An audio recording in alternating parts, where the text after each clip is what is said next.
Hello YouTube, this is Cardboard World. Today we're going to be going over how I made this Batman Beyond from Arkham Knight mask. It's something that I really wanted to work on for a very long time, and this is it. So let's go ahead and see how I made it.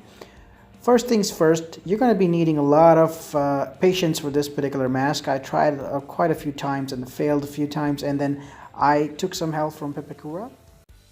So what I'm going to be doing is that I'm going to be sharing the link for you guys to download the file, so it's going to help you out quite fine. So as you can see, I've been working on the forehead and now I'm working on the nose. I'm almost finished. So I just need to make sure that each and every part is connected properly, and I'm going to be using hot glue for the connections. As you can see now, the nose is not fitting properly, so I just need to make another cut. Okay, now it's done. So we're going to be working on the other parts now.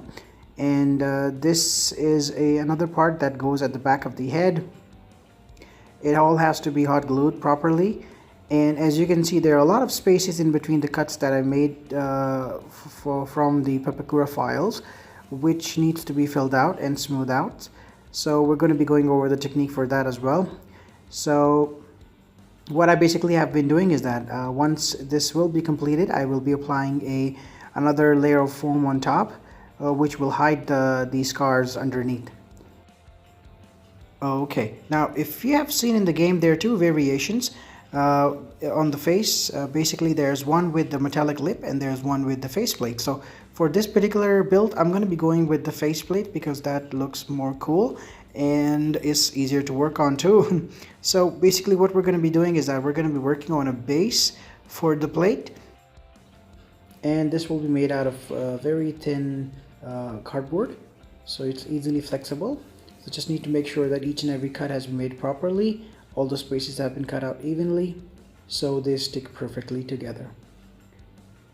Okay, so now you can see it's complete. The faceplate is finished already, so we're going to be working towards the other side. Now we're going to be going towards the parts that go over the chin on both sides of the face. Once again, it's only going to be for reference because I'm going to be using foam and I'm going to be remaking them when the whole mask is ready. Okay guys, as you can see that we have finished the front part of the mask. Now we're going to be moving towards the top side where we have the horns. We will start off by tracing the Pepakura file on the hotter cardboard because this is going to be the horn and we want them to be as strong as possible. So once we trace them and we cut them out, we will glue them together. Once again, it's going to be two pieces for the outer side of the horns, which will go on each side.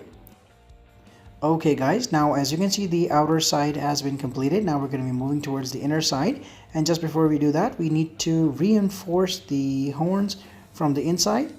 Now I'm going to be cutting out the pieces that go in the inner side of the horn. As you can see, all the pieces are connected. They look pretty good, and our mask is ready for the first coat of paint to see if there's any imperfections that we need to work on. Okay guys, we're done with the first coat of paint, and all the imperfections and the scarring from Pepakura, in order to hide them, what I've done is that I've applied a fresh coat of foam on top of each and every part. As you can see, it's even out, it's smooth now. What I've done is that I've replaced the faceplate from cardboard to plastic. I've just bent it in the shape and then hot glued it on top of the piece underneath. Now I'm moving towards the parts on the outer side of the chin. What I'm going to be doing is that I'm going to be making them out of foam, and then I'm going to be applying a clear plastic on top of it to give it the shiny look, because once the paint has been applied, you will see that the shine will really come out and it will look very decent. Now the good thing about working with foam is that the first two coats of the paint will not actually give you any shine on the surface, so it will just stay dull, because in order to get the shine off the surface of the foam, what you need to do is that you need to apply heat to it. For that you can use a heat gun, and once you apply heat to any foam, it contracts and it produces a smoother surface that holds the paint, and the paint holds the glossiness on top of the surface. So for this particular build, as you know, there are two different types of paints applied.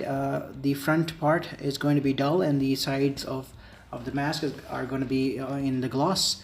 So we're going to be using the heat technique on the sides where we need to shine, and we're going to be leaving the ones that are on the other side. Okay, now we're going to be applying another thin layer of foam on top of the horns to hide any minor imperfections underneath the surface, so we can achieve a perfect smooth finish. We're going to be cutting out any excess that we have, and we're just going to be making sure that we glue it properly so it looks quite decent.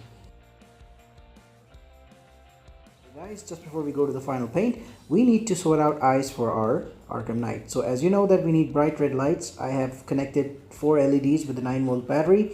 I have made plastic pockets. These are going to be going inside the eyes, and I'm going to leave a little bit of space behind the surface so I can see out while the lights are emitted.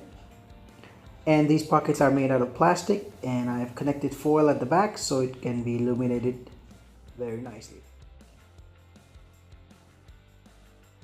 So guys, you can see that I've applied paint.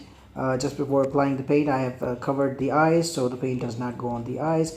It looks pretty cool, pretty decent, and the plastic on the faceplate has come out perfectly fine. Okay guys, so I'm quite happy with this build also. It looks beautiful, it looks perfect, the surface looks very nice, and now it's time to try the bad boy. Well guys, it's perfect. I can perfectly see outside without any issues. I'm sure you guys can see my eyes from the mask, but it's not a problem. It's just because of the flash of my camera. Well guys, finally I would like to thank you all for watching the video. I really hope you guys enjoyed and you like my video. Please, if you haven't subscribed, please subscribe to my channel and also like the video. And if you have any questions, leave a comment and I'll try to get back to you guys as soon as possible.